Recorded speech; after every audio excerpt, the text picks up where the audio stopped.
12वां स्कंद प्रारंभ होता है और 12वें स्कंद में कलयुग के राजवंश का वर्णन सुखदेव जी महाराज ने किया। साथ ही साथ सुखदेव जी महाराज परीक्षित से कहते हैं कि हे परीक्षित, यूं तो कलयुग दोषों का भंडार है। रामचरितमानस में बाबा तुलसी भी लिखते हैं कि कलि केवल मल मूल मलीना, पाप पयोनिधि जनमन मीना। कलयुग पाप का पयोनिधि है, पापों का सागर है, भंडार है। सुखदेव जी भी यही कहते हैं कि हे राजन, कलिर दोष निधे राजन। ये जो कलयुग है ये दोष निधे, ये दोषों का भंडार है, दोषों का खजाना है, दोषों का समुद्र है। लेकिन इस दोषों के समुद्र में भी अस्ति ये को महान गुणा, इसमें भी एक महान गुण है। तो कहा कलयुग में महान गुण कौन सा है? तो कहा कि कलयुग में महान गुण यह है कि कीर्तनादेव कृष्णश्च मुक्त संगः परम व्रजेत। कलयुग के लोग भगवान श्री कृष्ण के नाम का कीर्तन करेंगे, कीर्तन का आश्रय लेंगे, नाम का आश्रय लेंगे और उनके पाप नष्ट हो जाएंगे और वह मुक्ति के अधिकारी बन जाएंगे। कलयुग दोषों का भंडार है, लेकिन दोषों का भंडार होने के बाद भी कलयुग में यह एक महान गुण है, अस्ति ये को महान गुण। इस तरह से सुखदेव जी महाराज ने सम्राट कर्मयोगी परीक्षित को कथा सुनाई। कथा के अंतिम दिन सुखदेव जी महाराज के चरण कमलों के और पास में हाथ जोड़ करके परीक्षित बैठे हैं और कहते हैं कि हे भगवान, जब प्रथम दिन आपने मुझे भक्ति ज्ञान वैराग्य की पावन कथा सुनाई थी, उसके पहले तक मैं भयभीत था कि मैं मर जाऊंगा। लेकिन जब पहले दिन आपने मुझे भक्ति ज्ञान वैराग्य की पावन कथा सुनाई, उस दिन मुझे ऐसा लग गया कि अब एक तक्षक तो क्या, सैकड़ों तक्षक आए और आकर के मुझे डस लें तो उन तक्षकों से अब मुझे कोई डर नहीं है। वेद व्यास जी लिखते हैं, प्राकूले बर्हिष्यासीनो गंगाकूल उदंग मुख, ब्रह्मभूतो महायोगी निसंगस्य छिन्न संशया।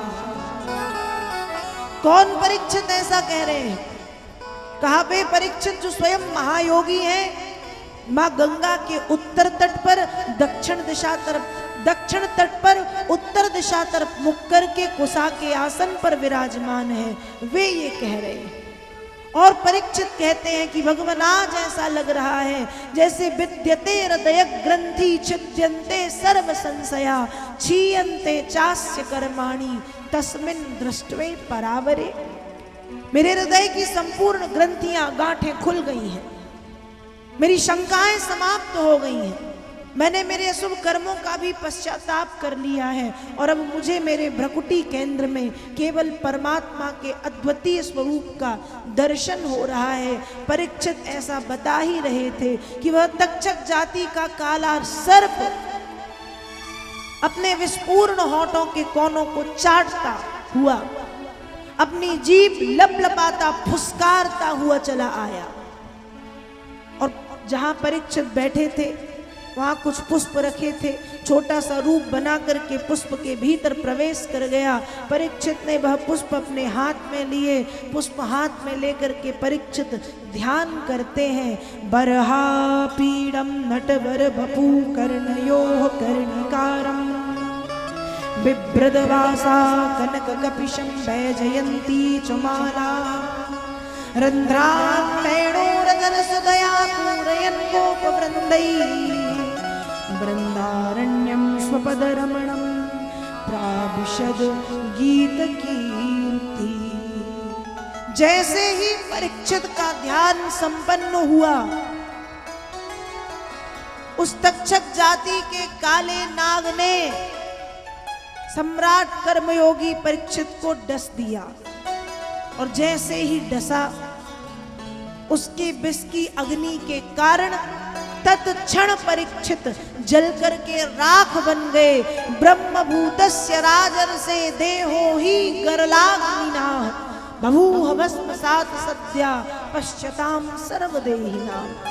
उसके विस्फूर्ण अग्नि में जल के परीक्षित भस्म हुए और परीक्षित को लेने के लिए भगवान के पार्षद विमान लेकर के आए और उस विमान में बैठ करके देव स्वरूप धारण करके सम्राट कर्मयोगी परीक्षित ने भगवत धाम के लिए प्रस्थान किया, गोलोक धाम के लिए प्रस्थान किया।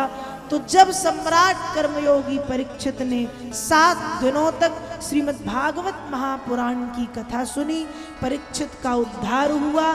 बोलिए श्रीमद् भागवत महापुराण की जय। सुखदेव जी महाराज की, राधा कृष्ण भगवान की